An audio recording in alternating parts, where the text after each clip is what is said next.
계엄 당일 윤석열 대통령과 직접 통화한 사람 중엔 경찰 수장, 조지호 경찰청장도 있는데요. 윤 대통령이 계엄 선포 이후 6번의 통화 내내 굉장히 다급한 목소리로 국회에 들어가는 의원들 다 체포하라고 지시했다는 조 청장의 진술을 검찰이 확보한 것으로 전해졌습니다. 조 청장은 윤 대통령 탄핵 심판의 마지막 분수령이 될 내일 10차 변론의 증인 출석을 놓고 막판 조율 중인 것으로 알려졌습니다.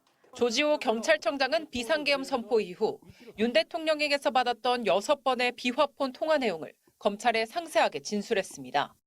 조 청장은 결론적으로 윤 대통령으로부터 받은 6번의 통화는 모두 국회의원을 체포하라는 내용이었다고 털어놨습니다.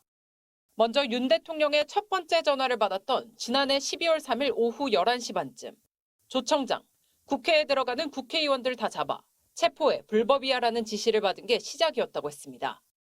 조 청장은 특히 대통령이 굉장히 다급하다고 느꼈다면서 저 같으면 몇 명 잡았냐 등을 물어볼 것 같은데 대통령은 여러 번 전화해서 똑같은 내용과 톤으로 지시했다고 했습니다. 윤 대통령과의 통화는 모두 계엄 포고령이 발표된 이후라고도 했습니다.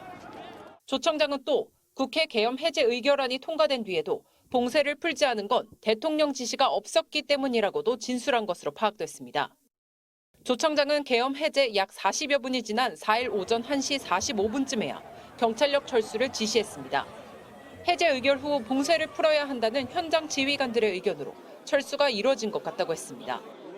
계엄군뿐 아니라 경찰 역시 철수 결정에 대통령은 관여하지 않았다는 게 조 청장 진술로 확인된 겁니다.